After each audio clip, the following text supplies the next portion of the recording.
Welcome to the Small Business Podcast series, where each week we are going to interview guests that support the small business community. And today we have a special guest and from a unique spot. If you want to get featured in big name articles, she is a PR specialist, worked with NBC, Fox, and all the big names to be able to help you do. In fact, she's done some really interesting things that we'll hear about in the interview. Welcome, Holly Mitten, owner at Little Bird Boston Marketing and PR. Holly, welcome to the show. Thanks for having me, Jason. Excited to be here. Can you give us a quick introduction to your business and the problems you're solving for your clients? Sure. So Little Bird Boston, we provide PR services mostly to startups as well as small to mid-sized businesses, working with clients in the lifestyle, health and wellness, and hospitality spaces. And our goal is really to create buzz around their brand or their product or their service or whatever their goal is through earned media coverage. So like you said, getting TV, getting online interviews, getting quotes, getting thought leadership pieces, all of that sort of earned media components is how we help their business grow. So helping these startups and small businesses grow their business and get recognized out there. And I've seen this firsthand. I watched Todd English and his chef Todd English and do his stuff with Whitefish and didn't realize it was you behind it until I started to research you before this podcast. So that was amazing. But what inspired you to start Little Bird Boston?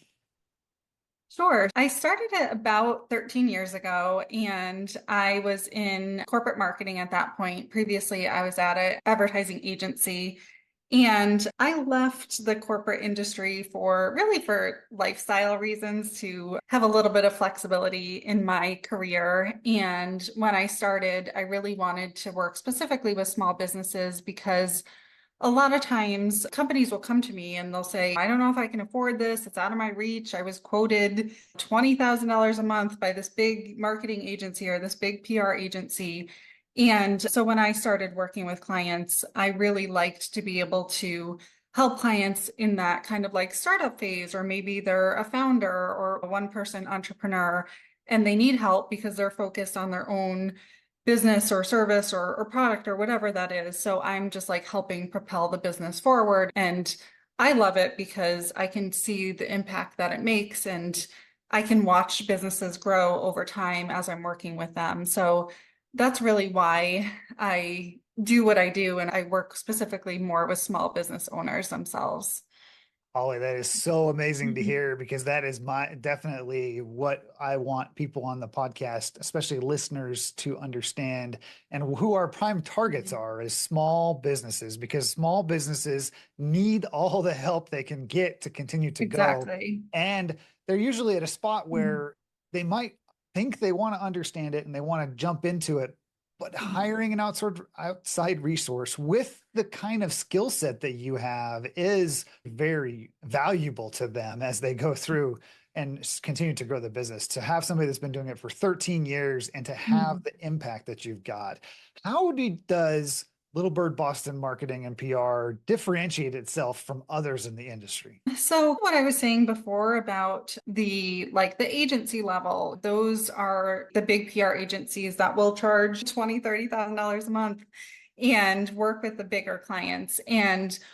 Or the other level is a consultant who doesn't have a lot of experience. So I kind of position myself, you're getting the expertise and the experience of a high-level agency, but at the price of a lower consultant, because you're not paying for my office space. I work from home, and you're not paying for all of the advertising and all the employees and all of that extra stuff. You're just getting my level of service. So that's how I differentiate myself from other PR agencies. And it's funny because I've had clients that come to me and they had been paying the big dollars for the big agencies.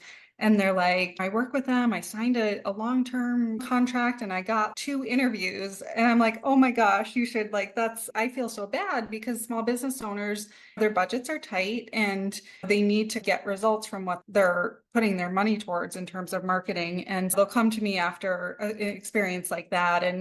And so that's how I am saying I'm a little bit different, and I'm actually working to get momentum and get the results. So we're getting something every month to, even if it's like maybe their goal is to be in Fast Company or Inc. And we might not get there the first month, but we're getting something in order to grow their business. Yeah, sounds so great to be able to help those small business owners continue to grow and get Mhm. that leverage that's there. What has been one of the keys to your success as you've continued to grow your business? I think for me, I'm a big communicator with clients and I'm a big fan of making sure we're on the same page in terms of goals and scope of work and everything like that. So I feel like I have been successful because clients feel like they know what I'm doing and I'm working towards their goals. And in terms of growing my business, that has helped because happy clients will refer me to other clients. So it's helped me grow my own business. I'm in marketing, but I really don't do any marketing for myself. It's all just client referrals. And so, yeah, I think clients really do appreciate when I'm following up to emails consistently and I'm giving them updates and I'm not just saying that we're working on it. I'm giving them actual concrete examples of what I'm doing and scheduling interviews and things like that. So there's always something in the works. Excellent. If you've ever opened your laptop ready to grow your business and 2 hours later closed it, realizing you've gotten nothing done, but you've researched office chairs, you've ordered lunch, and you've planned out the next 3 dinners, all the things that you wouldn't typically do to work on your business. Yeah, I've done that too. I'm Jason Pond. I'm the host of the Small Business Breakthrough Podcast, and I want you to achieve your breakthrough. But we do that through the community I built. I built the Momentum Community. The Momentum Community is a place where we meet every week. We talk about your goals, where you want to get with your business, and then we track them. And we use the Momentum dashboard to do that. We make sure you're moving forward every week, and it's accountability like you've never seen in a community forum. I want you to be part of that community. If you want to learn more about it, check out the link in the description below and enjoy the rest of the episode. It's just you doing this work and maybe with a small team, but it's and as we're talking about clients, especially in small marketing agencies that are working with people, we don't want to pick favorite kids, right? But what's a recent project or initiative that you had that really energized you to continue down this effort after, because being in it for 13 years, Mhm. if any business, you can really start to feel that spot at that 10-year mark going, maybe I want to make a change. What's something that's Mhm. really energized you to, okay, I'm in it for the long haul. Let's keep going. Mhm. Yeah, definitely the type of clients I've worked with has evolved over the past 10 to 13 years. And I think for me, definitely the pandemic, it energized me a little bit because it was at that point where people were losing their jobs and people were going to consultants. So for me, it was great because I could work with, there was a lot of new companies being launched and I could help those companies. But I think that I do become energized when I work with clients in different industries because I'm not doing, every client is not a food product or it's not a restaurant. I do have that range of clients that I end up working a lot in the health and wellness space and food space. But I know you mentioned the Whitefish Wine and Food Festival. So I had actually, my kind of first foray into that world was the Nantucket Wine and Food Festival in May. And from that, someone had recommended me to do the PR for the Whitefish one. So I feel like that's the kind of thing that those were such fun, unique experiences that I had been working in that field, but this kind of took it to the next level. The Nantucket one was very high profile. It's a very unique festival around New England and known throughout the country, and chefs and sommeliers are flying in from Italy and France and all over the place. So I feel like that was a little bit of a turning point where I was like, this is big. And then it rolls into something else and another project rolls into another one. So that's how I continue to keep the momentum going and keep the excitement going for myself. And I love to work with new clients. I do. I've worked with clients, some for 10 years and then some are project based. So having the different industries and always the new projects always gets me motivated to keep going. Sounds so much fun, and being able to Mhm. continue on with all of those things. You focus a lot on PR, and in that Mhm. space, we have all of the different platforms that are evolving and changing, and we've got different technologies coming in, such as AI and various different things. Mhm. How do you see the PR industry evolving over the next 5 to 10 years, and what are you Mhm. doing to address it? Sure. The PR industry is constantly evolving. Since I started, it was, and even probably before my time, it was you write a press release and you get it out, and that's what PR was. And some people still think it is like that today. But even since the pandemic, the media landscape has changed. So when journalists are getting laid off and media outlets are shutting down, and it changed in that way, even from staff writers to having more freelancers. So now journalists are freelancers and they're writing for multiple publications instead of just one.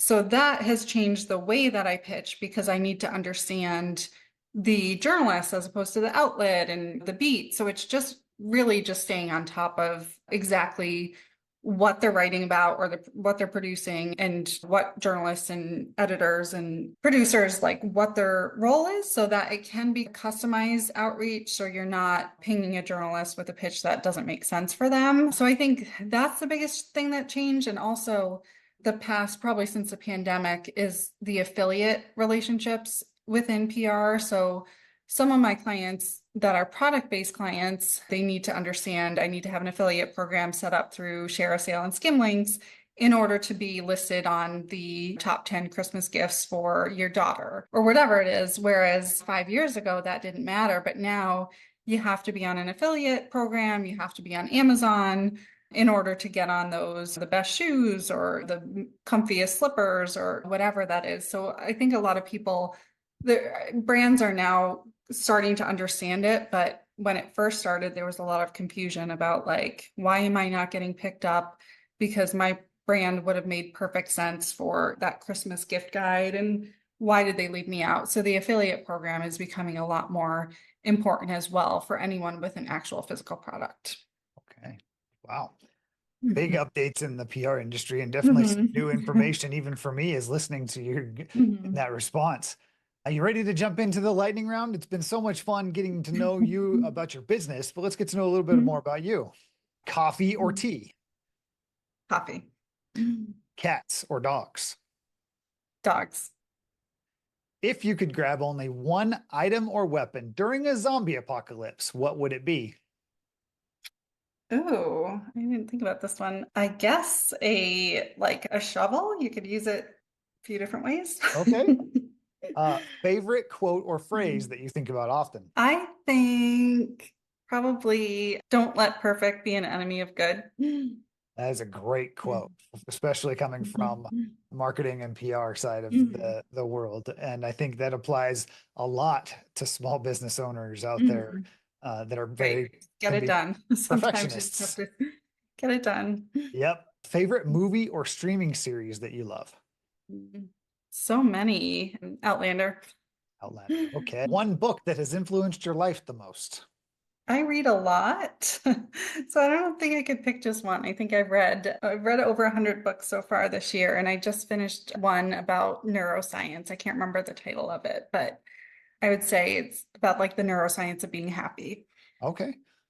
That's a Mhm. lot of books for this year. This is just Mhm. for those that are listening whenever this releases. This was recorded in October, and 100 books in 10 months that's a feat by itself.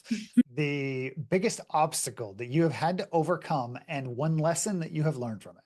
Obstacles. I think probably a difficult client dealing with like project creep and just dealing with the boundaries within the service industry of what I do. And I think from those clients that I've had who have pushed the boundaries is made me understand how to stick to my boundaries and how to, ensure it doesn't get to that point. And like I maybe said in the beginning, a little bit of communication and expectations upfront so it doesn't come to that. Yeah, upfront Mhm. expectations and communications goes so far Mhm. in customer service with the Right. and client relations and all of those things. Uh, it has been such a great interview, Holly. What is the best way that our listeners can collaborate with you if they want to get some of PR for their small business? Mhm. Sure. So yeah, find me on my website. It's just littlebirdboston.com. And on my website, there's links to follow me on Instagram, connect with me on LinkedIn, Facebook, Twitter. I'm everywhere. Yeah, probably just starting on my website and connecting me through those channels are the best way. Or you can email me directly, and all my contact information is up on my website. Excellent. So we'll have all of the information to get a hold of Holly in the show notes below. If you're watching this on YouTube, that is the description. And it has been a pleasure to get to know more about the PR industry. And Holly, your business sounds so intriguing to helping small businesses grow their business. And I want to thank all the listeners for listening. And until next time.